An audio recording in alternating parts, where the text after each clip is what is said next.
Welcome back to Dubbzi Bricks for another episode of Building Gotham City in Lego. And in this update, I'm going to be working on the Old Wayne Tower here. I made this in the previous Lego room and I made it and it fitted in there. However, the height of this table compared with the ceiling in this room, it doesn't fit. So I need to make some sort of modification on here so I can fit this section at the bottom onto the top. There are so many parts that need fixing on here. We've got some windows that I've managed to knock in there. I've stolen some inverted slopes for in here. However, I did purchase some arches to go around, so that bit did need to be replaced anyway. And also there's things like grotesques, gargoyles, all sorts of bits like that that I want to add to the build as well. Also, somebody did suggest, I think with Sterner Legs, when I originally built this, that the inverted slopes on the bottom of this section here would look better in dark bluish grey. So when you're looking up, there's a bit of contrast. I totally agree with that, and I think that is something that we will actually amend over. Now, one of the reasons I'm working on this building here now, I'm considering exhibiting this building at BrickCon in Dublin in a few weeks' time. I haven't applied yet. I believe there is still time to apply.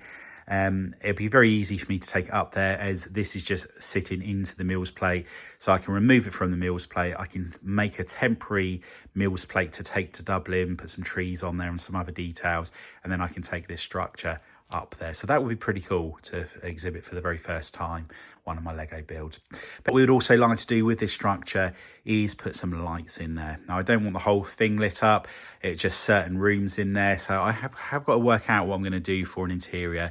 It's this whole section here at the moment, there's nothing in there, it's just a hollow space. So it would be not quite nice to put another floor in there and possibly put some office details. I want to have it so that just one set of windows is lit up at night time, for example. So again, I would need to put some walls around inside so that it traps the light in that one room and the others are all dark. So yeah, quite a challenge. Looking forward to doing so. And hopefully we've got the bricks that we need to get this structure all completed. So without further ado, let's take this over to the table and let's get started. Before I moved it over there, I thought I'd better calculate how many bricks we need to reduce this by height-wise. It's in the region of 12. And I think if I just remove this section just here, then the final section we have got, which is just here, will fit on there perfectly. So I think what I'm going to do, I'm just going to remove these bricks here. It is all damaged at the moment anyway, so it's no big deal if I have to rebuild it. So I've pretty much got to do that anyway. And then we can just stick this section on there and just see how it looks. So let's do that first of all, and then we can make a decision on how we go forward. And there we have that section all removed and the top part put on there, and it's still touching the ceiling. So we need to reduce it by probably another 4 studs to make it look right. And what I'll probably end up doing is removing it from this section just here. I think that's probably the best place to do so. Now, obviously, where we've removed a floor up here, this sort of gradually gets narrow as you go up, and then all of a sudden it's going in quite a bit. So I think I need to increase the width of that very top section by a couple of studs. I think that will look a little bit better. So I think what I'm going to do, I'm going to take this section over to the table first of all and work on that one, and then we'll work our way down on the building. Now with this top section, as you can see, it has got the circle around there, so I need to expand the size of that, and hopefully that's going to be straightforward. But I did want to change over the inverted slopes as well, so making these changes are quite a good thing. Now I have got some transclear glass pieces which I could put on the top of there, and hopefully that will mean that I don't have to have that pillar in the section. And then I can put some minifigures in the top, which I think would look pretty good. So without further ado, let's take this over to the table and let's make those amendments. And we're well underway with the floor here. This was the previous template and this is the new one. The base of this is 4 studs wider in each direction. However, the actual structure itself is only 2 studs wider. So I've gone for an extra stud on each side for the actual overhang. I've started to put a hole in the floor here, and that's so I can put the lights through there, and I'm using the connection pads where you don't actually clip them together. These 2 sections just need to be touching each other, so the weight of the floor above will connect them when it touches the part on the floor below. And these are from Gamer Bricks. Gamer Bricks kindly send me through my lights each month, so I really do appreciate all of their support, and I'd highly recommend checking out their products. I've had no problems whatsoever with them, and if you do decide to place an order them, if you use the code Dubbzi, you will get 25% off of your order, and it does also help the channel. I'll leave an affiliate link in the description of the video, but yeah, highly recommend checking them out. So anyway, let's get the lights all connected up here. We can then put the final window in here, then start putting the curved slopes around the edge, and then we'll be all ready to do the very top section. And that's our section pretty much complete. I have put some studs on the floor there ready for some furniture, and we've put another of the light connectors up the top here. So the light that's actually going to be lighting up this room will be in the floor of the next part up. That was the easiest way of doing it. So now we've got that section complete. Let's make a start on the next part up. And here we have the start of the final floor of the Wayne Tower. By putting jumper plates in the centre of all four edges, we've managed to get the ring perfectly centred in here. There's no stretching of any part on here. So now what we're going to do is just put the arms coming out of here, and then we'll put the big ring which will go round the very top of the tower. And here we have the outer circle, and this one's been a lot harder to get all lined up, and we've actually got it resting on tiles, so it's not perfectly flush all the way around. On this one here, you can see the 4x1 plate is closer to the end of here. This one's in the middle of a 2x, that one's on the end as well, that one's in the centre. So it's just a case of trying to make it as circular as possible and as close as possible to the pieces, these curved slopes just here. But happy with how that's come out. Now what we're going to do is build up the centre section just here, and then we can plate that over. But what I also need to do is put something on the bottom here. Previously I had some slopes coming down, so I want to try and implement that again if I can. So yeah, just got to work out how to go about doing so. And I've changed up the design of the section below the circle here by using some 4x4 plates and then use these curved tiles here, and I've just gradually got bigger as I go up. I thought it looked a little bit better than the previous design I had, which was using a snot brick, some hinges, and then a 4x4 plate. And every other one had some wedge plates on there. There were still some gaps on there, but there's something about this I just think looks that little bit better. Now at the top here we've got the lights coming through, or the connector board coming through should I say. Now at the moment, when we remove this section here, there is just one single light there to illuminate the section below. And then here is the connection point for the power built in. So that will rest on that one just there. And then that will light everything up. And then that just clips into place. There's 12 studs around the top there, so that will stay there. And that's the next floor all completed, and we've got some glass pieces on the very top there, and inside there is a light, and it's a warm white light, so it shouldn't be too bright, but just give it enough of a character up there. And again, there's another light inside this room here. Now I can put some more details in here. I have put studs on the floor should I wish to do so, and the floor comes apart on this part just here. And again, because I've used those light connections, I don't have to disconnect anything. It just automatically disconnects for me.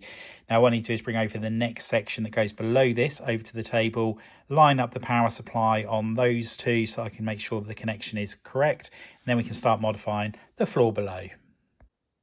And here we have the next floor, and a fair bit of work needs to take place on this one. Just here, we've got a repair to do on the corner, got all the curved slopes that need to go on these sections here. Need to rebuild the wall up there. Missing some parts around here. We need to build the statues, which are going to be coming out of the corners there. But the other thing we need to do is amend the size of this floor here. This is smaller than what I need. So I changed the design of this. On the previous floor, I've made that a little bit bigger. So yeah, just need to expand that size there. But it's all quite straightforward, easy job to do.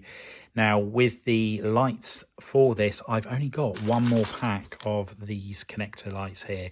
So I'm going to need to order some more from Building Bricks before I can get all of the lights inserted into the old Wayne Tower, unless I steal them from another build. So I'm going to have a look and see if there are any which are in a position where they're very easy to remove. Don't particularly want to do that. However, we may have to. Yeah, we'll just see what we can come up with. But anyway, that's enough talking. Let's get back to building and let's get this floor all amended. And that was relatively easy, getting that all back to how it needed to look. And it's worked out fantastically. All I had to do was remove this section from the middle of the build there, and this just slotted in there absolutely perfectly. So really pleased to have that little bit of luck on there. With the statues here, they just got a Technic pin on the bottom, and they're going in between a couple of those holes just down there. And that is actually a curved slope, which I've actually inverted. So this is the piece that I've used, and it's just underneath like so. Now, how I've gone about connecting that to the brickwork there is I've used one of the 2x2 snot bricks, and then I've got one of these tiles here, a round one, which is not the donut, just the plain grey one, and I've inverted that, popped that on there, and now you've got the studs up the opposite way, and then that can just clip on like so.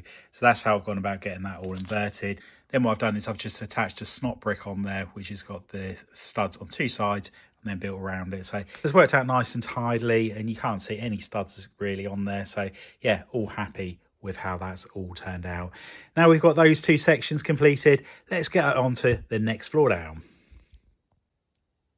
And here we have the next section all ready to be amended and put back together how it should be. Now, with this build, I need to reduce the floor by 4 studs. So I'm going to remove a row of windows here and in the lower section there. So it's going to cause a fair bit of disruption on there, but hopefully we'll be able to get that all sorted. Now on the side here, again, I just need to work out how I went about connecting everything together. It looks a really weird combination of studs on here, so I'm not 100% sure how that was all going to work on there. It doesn't look like I've got the right combination, so it might be a case of starting this all over again. And here we have the next floor pretty much done. I just need to make some little statues to go on the corners of the build there. Got the W on there to indicate that it's the Wayne Tower.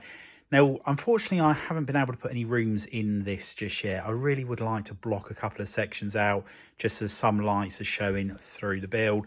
However, I need a load of black bricks to block out the rooms that, or where I'm indicating there are no rooms. So I think what I'm going to have to do is hold fire for the time being, wait till I can get to the Lego store and then purchase some black bricks. But at least we've been able to get this floor all completed with the exception of that. On the top here, we have got a connector cable for the lights, and we have put one on the bottom. I did manage to find another 3. So that's going to help me get a little bit further through the build. But anyway, let's move this section out of the way and bring the next one over to the table and start making the amendments on that.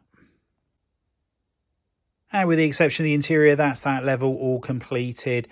I was going to change these sections out here to arches, however I only had 9. I thought I had 16, however I can't find the other 7, so I've just decided to leave those with the inverted slopes.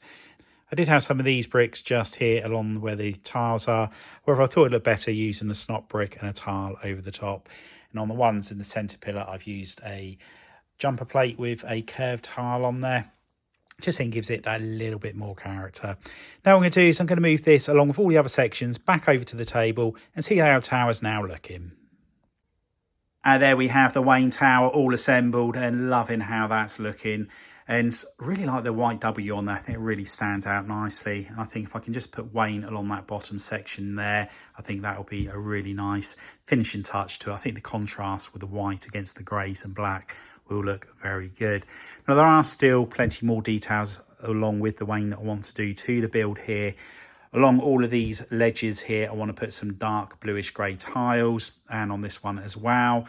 I want to put some statues on the 4 corners on the level where Batman's currently standing. So there's plenty to do, as well as obviously the interior, but that may have to wait until I've got the relevant pieces in there.